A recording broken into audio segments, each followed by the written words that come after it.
ये समस्या ये है, 1 अगस्त 2024 को माननीय सर्वोच्च न्यायालय ने एक आदेश जारी किया है अनुसूचित जाति और जनजाति में उपवर्गीकरण और क्रीमी को लेकर, जबकि संसद का कानून बनाने का कोई अधिकार नहीं है। ये संसद के कार्य में हस्तक्षेप है और जो सर्वोच्च न्यायालय है वो कहीं अगर कानून का पालन नहीं होता है तब तो हस्तक्षेप कर सकता है। माननीय प्रधानमंत्री जी ने आश्वासन जरूर दिया है कि ये कानून जो बना है, मतलब आदेश जो करते हैं 2024 लागू नहीं हो, पर ऐसे आश्वासन जो है उनका आश्वासन झूठा है जब तक जो है उसमें संसद में इस कानून को पास नहीं कराया जाता। क्योंकि माननीय सर्वोच्च न्यायालय का जो आदेश है वो पूरे देश पर लागू होता है, तो तमाम राज्य इसको लागू कर देंगे जो है जब तक इसका कोई अमेंडमेंट नहीं होता। 2018 में इसी तरह से SC/ST एक्ट में छेड़छाड़ की गई थी और पूरे देश में बवाल हुआ था, 12-13 लड़कों की जान भी चली गई थी। तब SC/ST एक्ट में ये अमेंडमेंट हुआ कि पहले FIR दर्ज होगी, उसके बाद ही इसकी जांच नहीं विवेचना होगी।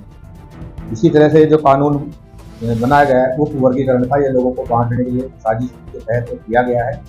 क्योंकि उपवर्गीकरण का मतलब है कि जैसे अनुसूचित जाति जनजाति में जैसे सफाई कर्मचारी है, चतुर्श्रेणी कर्मचारी है, अगर वो मतलब उस पद पर जाने के काबिल ही नहीं है तो उसको तो कोई लाभ ही नहीं मिलेगा। और इसमें यह भी है जैसे मुझे आरक्षण का लाभ मिल गया है तो अगले मेरे बच्चे को, मेरे पोते को लाभ नहीं मिलेगा, तो अन्याय है ना, तो ना इधर मिलेगा ना उधर मिलेगा। क्योंकि जैसे सफाई कर्मचारी और अनपढ़ हैं तो कहाँ वो नौकरी में जाएंगे, कहीं उनको लाभ मिल जाएगा आरक्षण। तो इस तरह से जो है ये छेड़छाड़ की हमने देखे लिखा है। भारतीय संविधान के अनुच्छेद 341, 342 में संसद को संस्तुति के आधार पर आप राष्ट्रपति द्वारा अधिसूचित किए जाने की व्यवस्था है, परंतु माननीय सर्वोच्च न्यायालय द्वारा भारत सरकार की सहमति से दोनों अनुच्छेदों में उपवर्गीकरण करने का निर्णय दिया गया है, जो पूर्णतः असंवैधानिक है, क्योंकि अनुसूचित जाति जनजाति की सूची में कोई भी परिवर्तन करने का अधिकार भारत सरकार और माननीय सर्वोच्च न्यायालय को संवैधानिक रूप से नहीं है। भारतीय संविधान के अनुच्छेद 338(9) और 338(9) में विशेष रूप से उल्लेख है कि अनुसूचित जाति जनजाति के संबंध में नीतिगत निर्णय लेने से पूर्व राष्ट्रीय अनुसूचित जाति आयोग तथा राष्ट्रीय अनुसूचित जनजाति आयोग से परामर्श प्राप्त करना आवश्यक है। तो उनसे भी कोई परामर्श प्राप्त नहीं किया गया। इस मामले में भारत सरकार ने पूर्व दोनों आयोगों को दरकिनार करते हुए उपवर्गीकरण हेतु अपनी सहमति दी है। ये सब सरकार की सहमति पर सुप्रीम कोर्ट ने आदेश जारी किया है। उपरोक्त दोनों बिंदुओं से सुस्पष्ट निर्णय से भारतीय संविधान और संसदीय लोकतंत्र के लिए अत्यंत गंभीर खतरा उत्पन्न हो गया है, जिसके संरक्षण हेतु राष्ट्रपति महोदय का जो है हस्तक्षेप तुरंत जो है आवश्यक है, ताकि जो है भारतीय संविधान और संसदीय लोकतंत्र की जो है सुरक्षित हो सके। माननीय सर्वोच्च न्यायालय के समय विचार ने विषय मात्र अनुसूचित जातियों में उपवर्गीकरण का था, परंतु माननीय सर्वोच्च न्यायालय ने अपने संवैधानिक अधिकारों से बाहर जाकर अनुसूचित जनजातियों में भी उपवर्गीकरण की व्यवस्था दी। अनुसूचित जनजातियों में उपवर्गीकरण पर निर्णय देना नैसर्गिक न्याय की नृशंस हत्या है, जो लोकतांत्रिक ढांचे को समाप्त करता है। माननीय सर्वोच्च न्यायालय द्वारा अनुसूचित जाति जनजाति को सरकारी सेवाओं में क्रीमी लेयर के दायरे में लाने का निर्णय दिया गया है, जो संविधान विरोधी है, क्योंकि भारतीय संविधान में इन दोनों वर्गों अनुसूचित जाति जनजाति को सामाजिक और शैक्षिक रूप से पिछड़े होने के कारण ही सेवाओं में आरक्षण प्रदान किया गया है।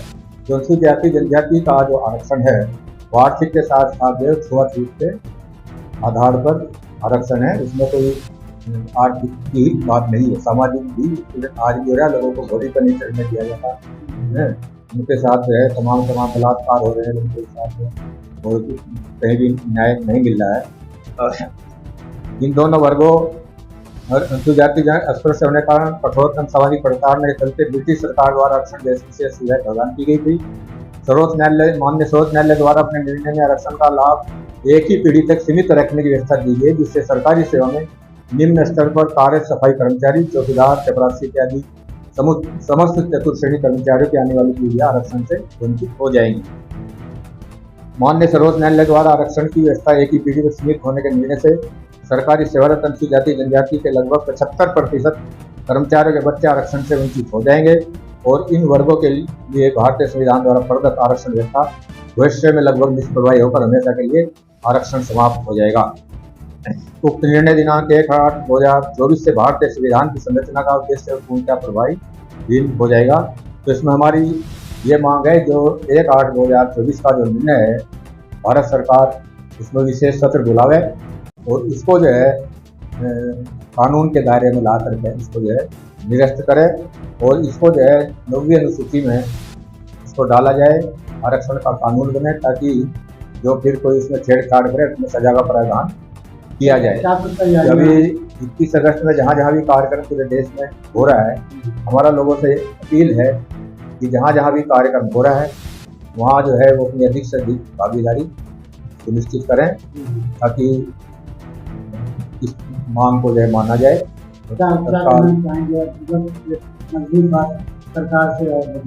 सरकार से यही अनुरोध है कि तत्काल इसमें कार्रवाई करे, क्योंकि ये छोटा मोटा आंदोलन नहीं है। 2018 में जो आंदोलन हुआ था SC/ST एक्ट को लेकर, ये उससे भी बड़ा आंदोलन होने की संभावना है और होगा आंदोलन। यहाँ लखनऊ में भी जगह जगह हो रहा है, मेरठ हो रहा है, आगरा हो रहा है, मुरादाबाद हो रहा है, जिलों में ये कार्यक्रम चल रहा है। हमारा जहाँ जहाँ भी अनुसूचित जाति जनजाति के संगठन है, लोग हैं, हमने उन सभी कहा है कि वो मांग पत्र भेजें और इसमें हाई कोर्ट में सुप्रीम कोर्ट में इसके लिए याचिका भी दायर की जा रही है। तो उम्मीद है कि हमारी जो है मांग ये मानी जाएगी। तो यदि आपकी मांग नहीं मानी जाएगी तो नहीं, आप आंदोलन कर रहे हैं ना, इसलिए भारत बंद का मतलब है सड़कों को उतरेंगे, राजनीतिक दल भी उतरेंगे, जो सांसद हैं मतलब है वो इन जजों के खिलाफ महाअभियोग ला रहे हैं। इन जजों को बर्खास्त किया जाए कि वो जो है भाई आरक्षण से छेड़छाड़ क्यों की जा रही है। उनका काम ही नहीं है कि मतलब ये उनकी काम को, जितने भी सांसद हैं बैकवर्ड के सुल्फाट के करीब जो है 200-250 तो है लगभग जो है, तो 100 सांसदों की जरूरत है। तो ये जितने भी जज हैं उनको सेवा से बर्खास्त किया जाए, महाअभियोग चलाए जाए। ये हमारा निवेदन है।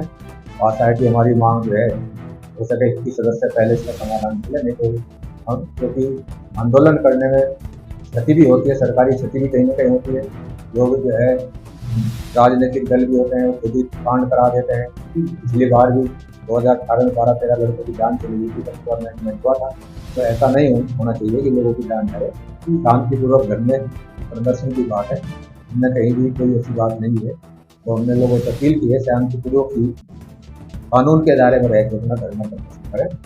ना ही हमारा कहना है कि अधिक संख्या में भाग लें, यहाँ भारत में आंदोलन कार्यक्रम है। ये हमारा निवेदन है देशवासी से।